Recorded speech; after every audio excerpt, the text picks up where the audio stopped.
Welcome. I am so excited today. I have the pleasure of talking with my friend and fellow social media entrepreneur and author, Catherine B. Roy.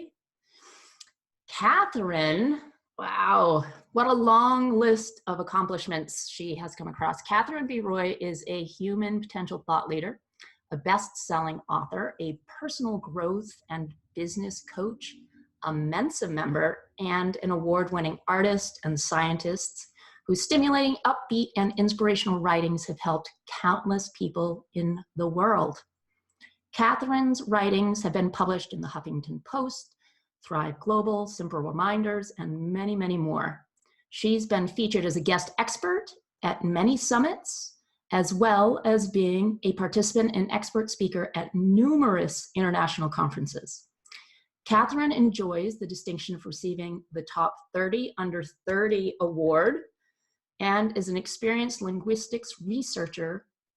She is also certified in the fields of emotional intelligence and assertive communication. As the author of the Live from the Heart and Mind, Catherine is the guiding force behind the LHM system for increasing a person's emotional and intellectual capacity, inspiring them towards positive change and accomplishment. Whew, that's quite a bio, Catherine.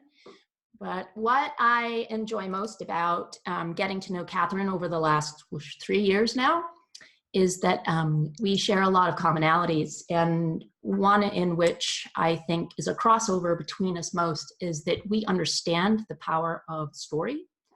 We understand how telling a story and listening to a story connects us more as human beings. It allows us to understand that we are not so different, and we are far more alike than we think we are. And we encourage people to share their stories. And today, I get Catherine to share hers. So I'm super excited. Welcome. Thank you so much for such a lovely introduction. I am very honored and happy to be here with you today. Awesome. So I'm going to jump right in. You are a living example of the power of living from your heart and your mind. Right? A very hard thing to be able to do. So many people get stuck way up here or only come from here. So what I said in the introduction about you is just a, successful result of you overcoming pain and trauma in your own life. And your story is so inspirational. I can't help but just be moved by what you've been through and then what you're willing to talk about and then teach. So I was hoping you'd be willing to share a little bit of your journey with us, and you can start anywhere.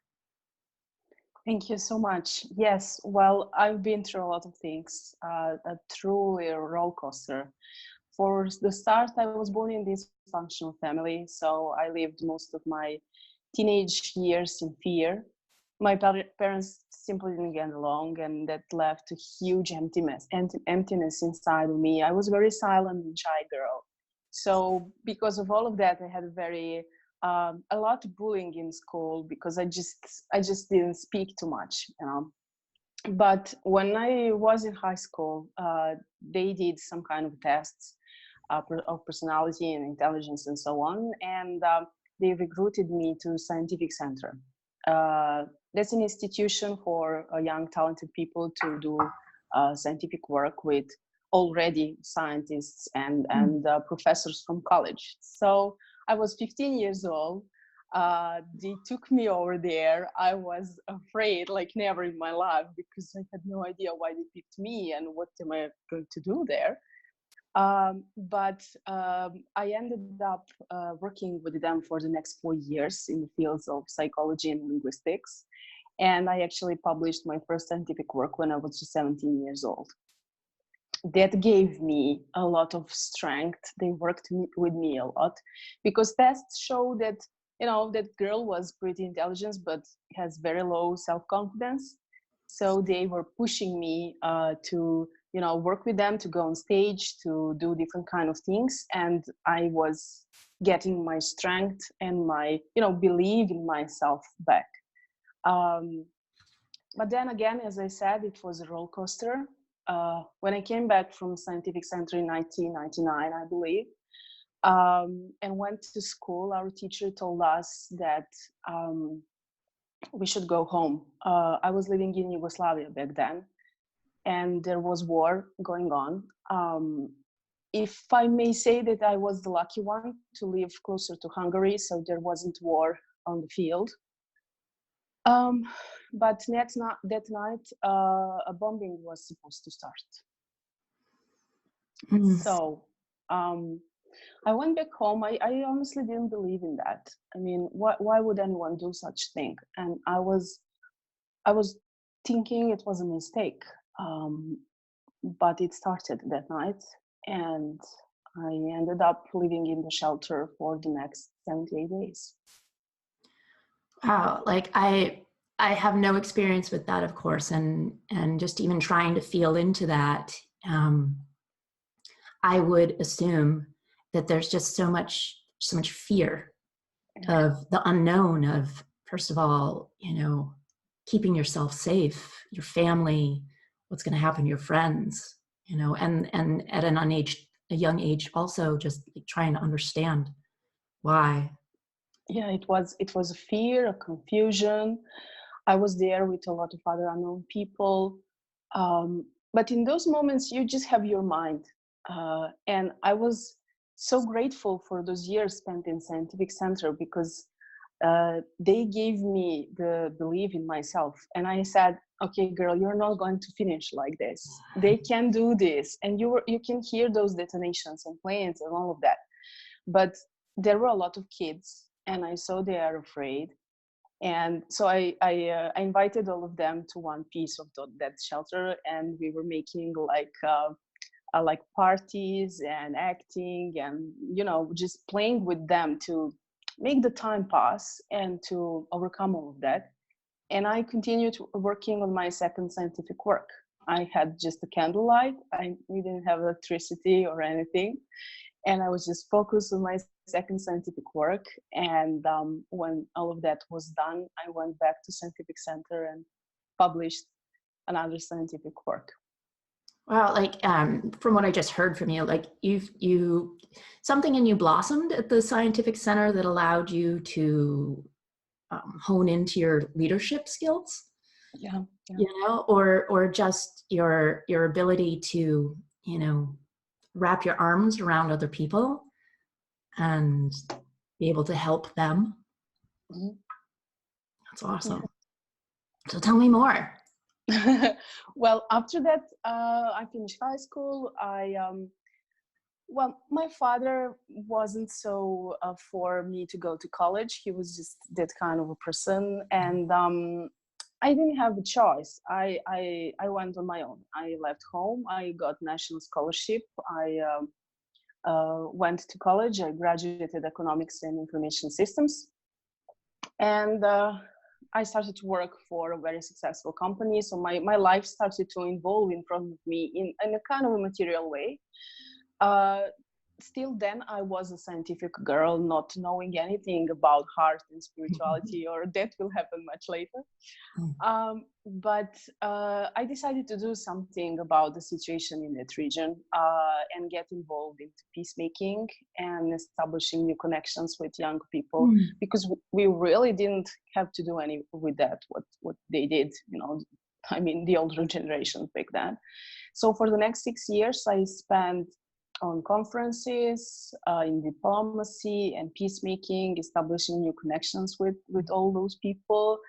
And that was a very beautiful experience, because there is a lot of pain, there is a lot of trauma in that, but I kind of established very beautiful connections, and those people are all my very good friends now.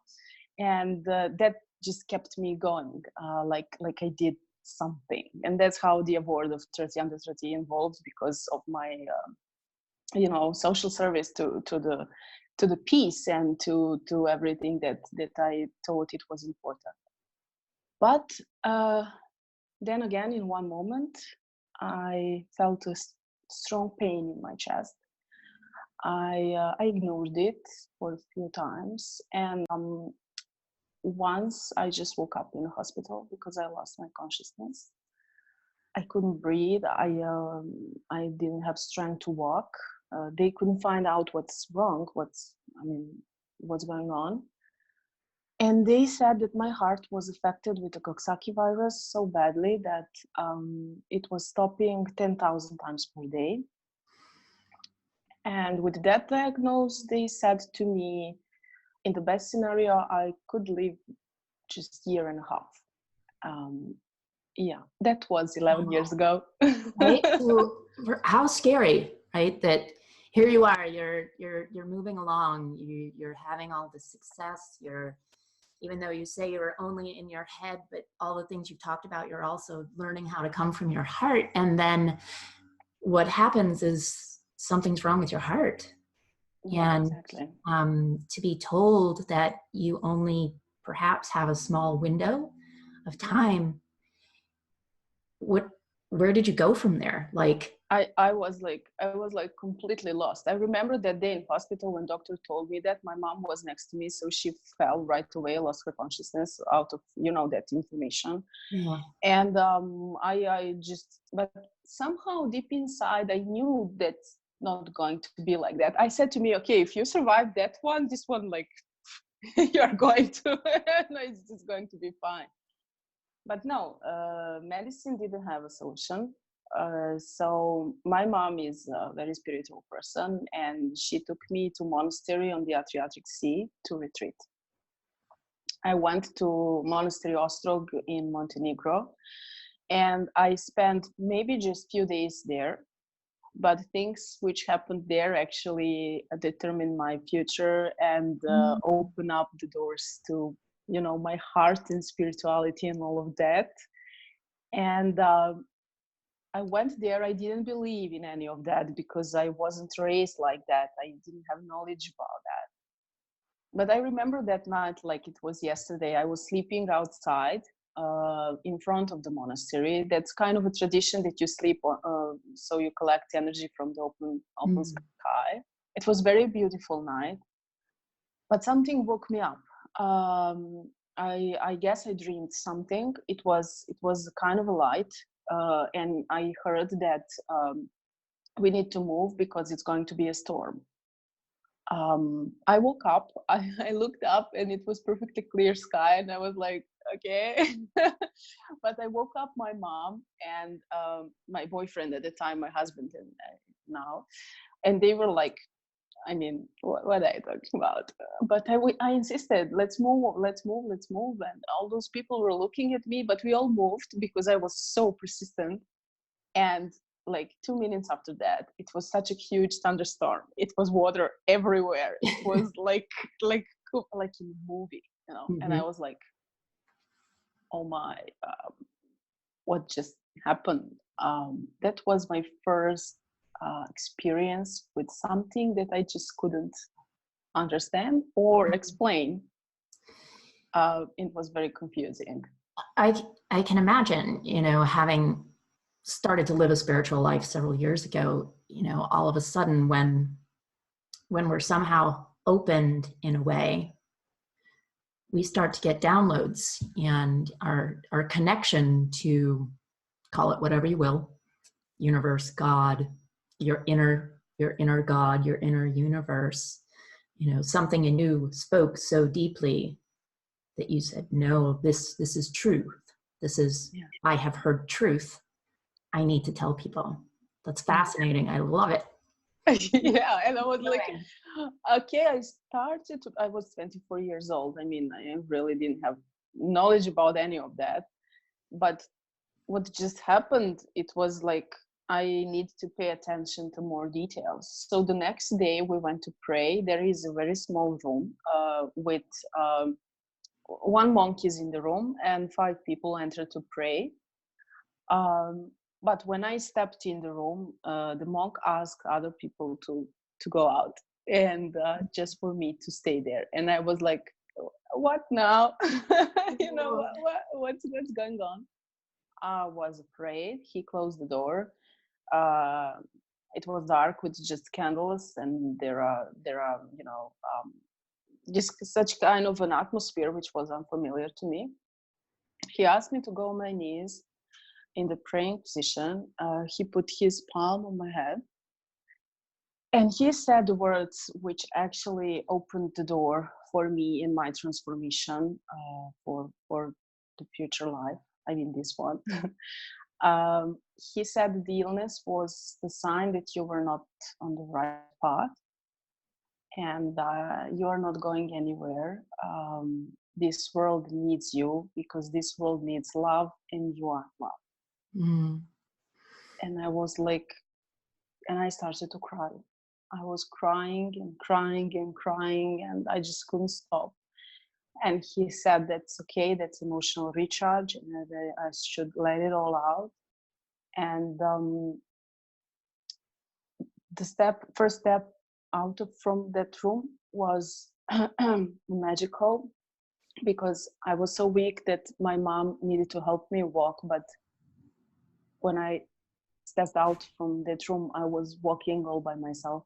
And I didn't need help, and I felt like a huge weight left my heart and my back. And I went back home. I did examinations. I was perfectly healthy. Nothing happened, and that was the moment when I decided to start working on my book and everything else that I made after that. Wow, even just right up to here, I'm like, oh, I love this so much. That it's, I think sometimes, and this is from personal experience and listening to you and listening to so many other people, you know, we call them the woo-woo moments, but Yeah. there are those moments in life where we come up against a wall, and it's because we're not aligned Yes. with our true inner self. So something may manifest physically or emotionally in us until we can see. So I just see this as just this beautiful experience you had that then allowed you to align with actually who you truly are on the inside. And you then understood completely your mission, your purpose. Is that kind of that resonates like 100%. Just at that moment, I still wasn't sure. I still didn't understand. I still was very confused, but I wanted to learn. And I started to learn a lot about energy. And I went to Human Universal Academy of Energy to learn about healing. They do something like Reiki, but different kind of techniques to learn about transforming negative energy to positive energies, energy transfers, and all of that. I went deeper into Nikola Tesla's teaching about energy and healing. And I started to understand and to feel that. But then again, something happened, which again, hit me in my head. And I always wanted to be a mom. And after a few examinations, they told us that that's not going to happen. I had 2 unsuccessful in vitro fertilizations. And, I just didn't know what to do. So I decided to practice meditation every day. I did 21 days meditation challenge with Oprah and Deepak at that time. Those are great. Yeah, I'm not sure what was the subject, but I know that was it. And for the first few times, nothing happened. Fourth time, I remember that very well. I started to receive downloads and kind of information, which again I didn't understand, but I was writing it down, and I was writing every single word from that. That's how my book was later created, from those scripts.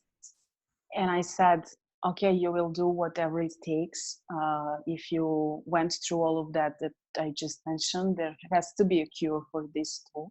So we went to Greece, to Tarsus Island, in another monastery. It's just a female monastery, just nuns are there. So I was alone there, spent like 5 days. Nothing sensational happened, but when I went back home after a few months and I was preparing myself for third in vitro fertilization, And that was always a huge risk because total anesthesia is very dangerous for my heart, which works but not so perfectly. But I just wanted to go through that. And when I was doing examinations to get ready for third attempt, I discovered that I was pregnant naturally, and later on our son was born. So his name is Oh, Alexander, after the Greek Alexander the Great leader, because we went there. And you see, now I'm a mom too. you are a mom, and he's adorable. Thank you. He's adorable. And I think that story just again reiterates the bringing the head and the mind together as sort of one to be able to overcome things that are going on within us. Right? Yeah. Oh, okay. So now you've become pregnant. Now you're a mom. You're starting to write your book. Tell us about the book. Like, Yeah, I picked up all of that, and I was working on the system for 10 years since the scientific center. It's a kind of a system for personal growth, for both emotional and intellectual sides. On intellectual sides, there are formulas and algorithms, because I believe we are all different, and not one advice for two different people just will not get best result. mhm. So what I have created is that the person who is reading the book or using the system actually gets answers from themselves, and algorithm is just leading them to the better way and the answers for them. And that way we cure the emotional wounds and instability, and establish balance and peacefulness. And on the other side, I develop IQ training for intellectual development, because we have like 2% of brain which we don't use. And those are millions and billions, or who knows how many cells that can be developed, so we can think faster, decide better, and so on. And that's the way I've connected the heart and mind into one piece, like you just said.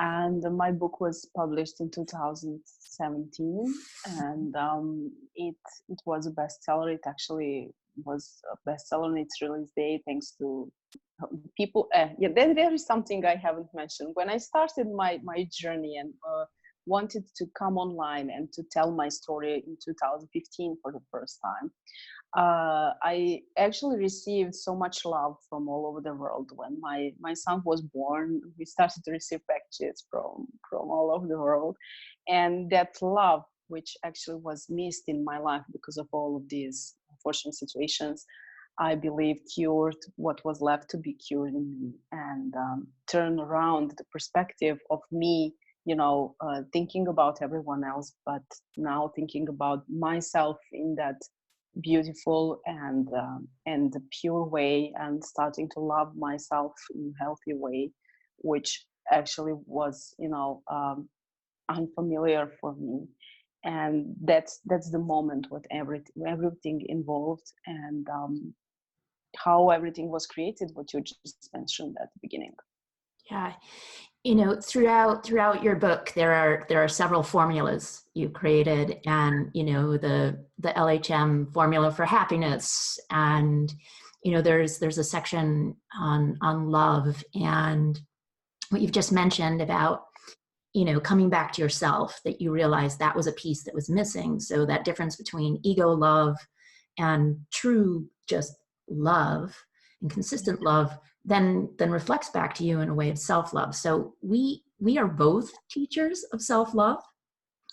Do you find that you have become a teacher because we're constantly digging deeper and still learning lessons of self-love?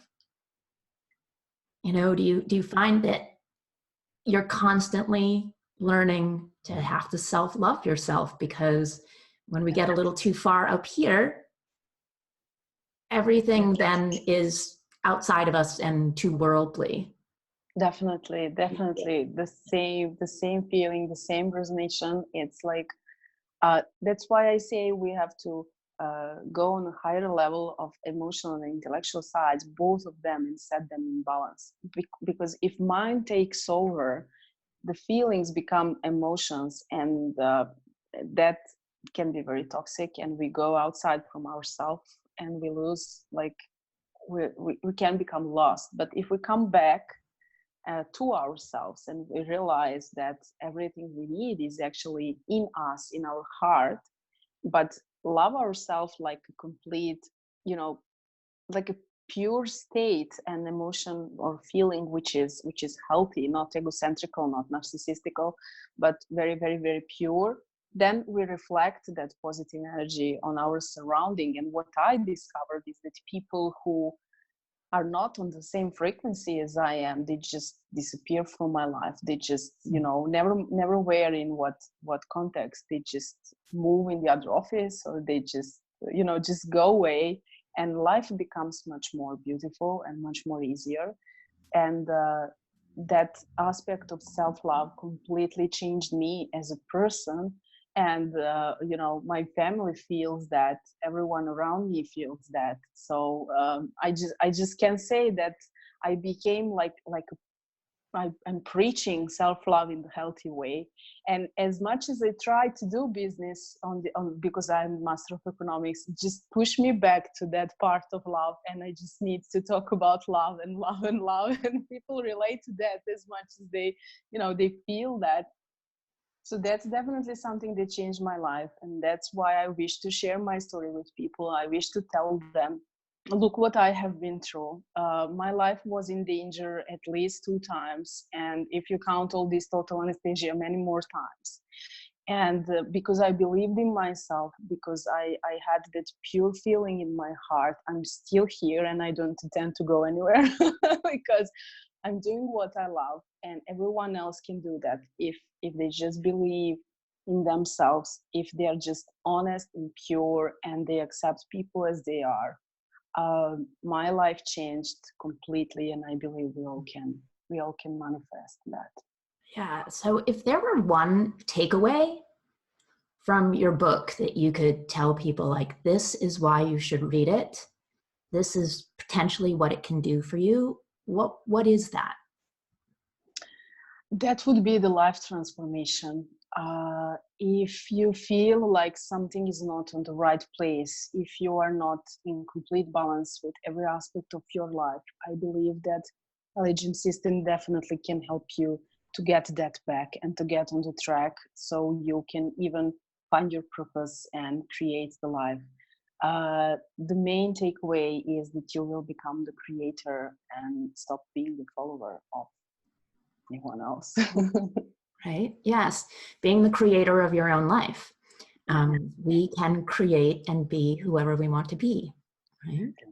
So along with the success of your book, I think within the last year, you've created LHM Academia. Yes. Can you tell people what that's all about and what they can get out of LHM Academia?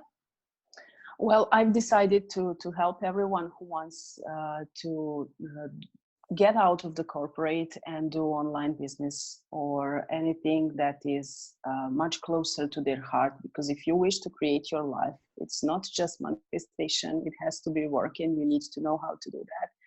So as I mentioned, I've graduated economics, so business marketing and information technology is something that I am expert in. And I incorporated the LHM system into the business development. So I've developed 8 courses, 8 masterclasses for everything that a person needs to position themselves as expert online and to get, you know, on the track with their life. And also we provide every kind of service which is needed for that, like website development, graphic design, or something like that. So it's kind of a place when you come, if you want to involve personally and business-wise, and you get everything you need. Because I struggled so much trying to find that, trying to, you know, discover what shall I do, how shall I do that, how will I make that. So now when I know whole story, I just put it in one place to make it easier for people who are trying to be creators like I am. That's awesome. So much so, I think as we evolve, and when we get aligned with ourselves, we do realize that we are teachers.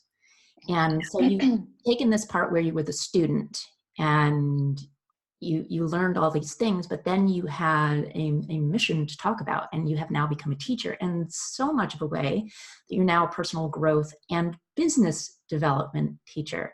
Like, it's a beautiful growth story. So if you were to tell the viewers and listeners, like, how you personally stay motivated to do all that, because it's not easy to be a social entrepreneur. There are a lot of things that come at us. Negativity is thrown at us. So how do you keep this like motivation within you going? Well, I know I have a higher purpose. It's not about money. That's the first thing. Money involves through the channels, which are like, I believe everything is energy. So if we are trying to make business just to make money, that's what we will make. But if we are trying to make a change, a difference, a transformation in people's life, that's what's going to involve like legacy. So my legacy is to touch hearts and to help people to change their lives. And in that way, if you look at it general, to change the world, which I really don't like how it's evolving.